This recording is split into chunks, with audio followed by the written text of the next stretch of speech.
reason for celebration, and today we are celebrating the fact that Oreo cake exists out there in the world, and today we are going to make it. So let's get baking. This cake is a different recipe to the one I've made in a previous video.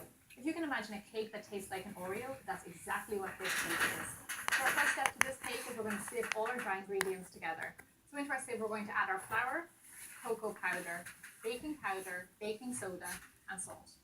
And then just tap your ingredients through the sieve. So the reason I'm sieving these ingredients is because cocoa powder has a tendency to be quite lumpy, so I want to make sure none of those lumps end up in my cake.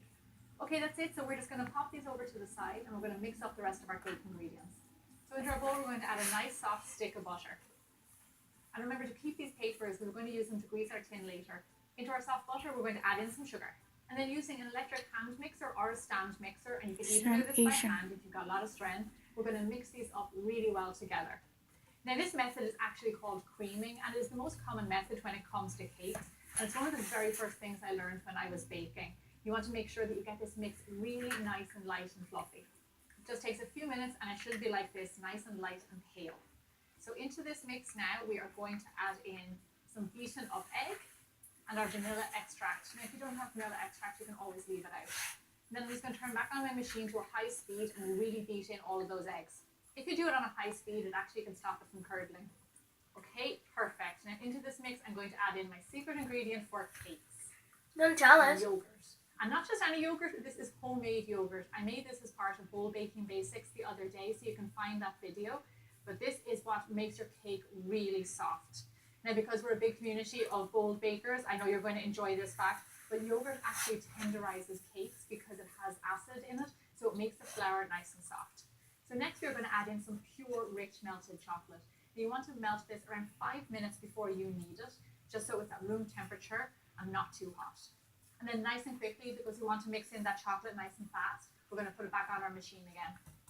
Okay, everything is mixed in. We have double chocolate in there, melted and cocoa. And now we're going to add in our dry ingredients. So go ahead and add in around half of your dry ingredients. And then we're just going to fold it in nice and gently. And then once it's mostly incorporated, go ahead and add in the rest of your flour. And then just keep on folding. What's so gross about that? Baking, for those of you who watch a lot of videos, you know I say please don't overmix flour because it can toughen your cake. So we just want to mix it in and then stop. Okay, and that's it. Lovely chocolatey cake batter. Now this is ready to go into our tins. So for my cake, I'm using 3 6-inch tins because I like my cake tall. However, you can use 2 8 or 9-inch tins. You just want to make sure that you butter them and line them with parchment paper. Go ahead and evenly divide your cake batter between your tins. Now once you've done that with a palette knife or a spatula, just go ahead and flatten out the top of the cake as best you can. And there you have it. Our chocolate cakes are ready for the oven. Bake your cakes at 350 degrees Fahrenheit or 180 degrees Celsius like a wedding type. So while our cakes are baking, we are going to make our Oreo cream cheese frosting. Now I'm going to make it on my stand mixer, but you can also use an electric hand mixer. Straight into our bowl, we're going to add in some room temperature butter and some cream cheese. It's important that both of these are room temperature because they cook up so much better. Now, on a medium-high speed, we're going to whip all of this up together until there are no more lumps. Okay, perfect. I can see that there are no more lumps. So into this mix, I'm going to add in some vanilla extract, and then I'm going to turn back on the machine, and slowly I'm going to add spoonful by spoonful all the icing sugar until it is gone. As you're adding in the icing sugar, you actually see it getting bigger and bigger. It's getting air in there, and it's creating lovely volume. Just pour the whole thing in? All of my sugar. So into this mix, I'm going to add some crushed up Oreos. So you can add in as much crushed Oreos as you like. And remember, big bits and small bits for good texture. And then just really quickly, we want to mix this together on the machine. And that is our Oreo cream cheese frosting. It looks fantastic. I'm going to pop this in the fridge to get it nice and cold because I actually think I can smell that our chocolate cakes are done. Our cakes are looking perfectly cooked. They've pulled away from the sides of the tin and they're firm in the center, which means they are done. For this particular cake, I like to cover the cakes in tin foil while they're still hot. It means that they get lovely and moist as they cool down. So our chocolate cakes are totally cold. Now what I want to do before we start frosting is actually just level them off. So if you see any lumpy bumpy bits in your cake, just get a serrated knife, get down nice and low, and then just very gently carve away anything that isn't even. And by doing this, you'll actually make your end product so much more even and professional looking. So to assemble our cake, we're going to take one of our cake layers and then flip him over so his bottom becomes his top. And then we're just going to place him down. The reason we do this is because I want a nice even layer to be able to frost on. Ladle on a big spoonful of frosting and then just quickly smear it all over the top of your cake. Once that's done, go on with your next layer. And then same again, a big spoonful of frosting and then just spread it all the way around. I have the most success with decorating cakes when I work fast. So just keep that in mind when you're doing yours. Okie dokie. And then on with our last layer. And just like the bottom, what we're going to do is flip them over. So the bottom becomes the top. And then we have this lovely flat surface that's going to be the very top of our cake. Putting on there. Oh my gosh. This is a monster of a cake. Look at that. Just like the others, frosting on top.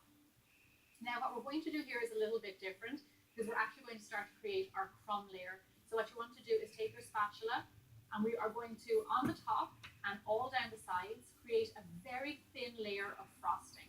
And what this does, it's like kind of like our first layer of frosting. It just catches any crumbs and it gives us an outline to frost on top of. The aim of this is just to get a little bit of frosting all over your cake. Okay, and that's it. It doesn't look perfect now. It's not supposed to. We're going to pop this in the fridge for around 30 minutes and let this layer set, and then we're going to take it out and frost on top of it. So after around 30 minutes, your crumb coat will be nice and firm and perfect to decorate on top of. So just like before, we're going to put a big scoop of frosting on the top of the cake, and then with a palette knife or an offset, we are going to work it from the top all the way down the sides. Put your palette knife pressed up against the side of the cake, turn it around and try and get a nice smooth edge. I think this has to be one of the straightest looking cakes I've ever made, so I'm going to stop with my palette knife right now, and I'm going to dust some crushed cookie all over the top to give it a nice colour and texture. With my leftover filling, I put it into a piping bag, and I'm just going to pipe a few rosettes on top. Pipe as many rosettes as you want all over the top of your cake. And then I have these little mini Oreos that I'm going to place on every single rosette. If you know somebody who loves Oreos, then make sure you share this video with them because I hope that they would love it.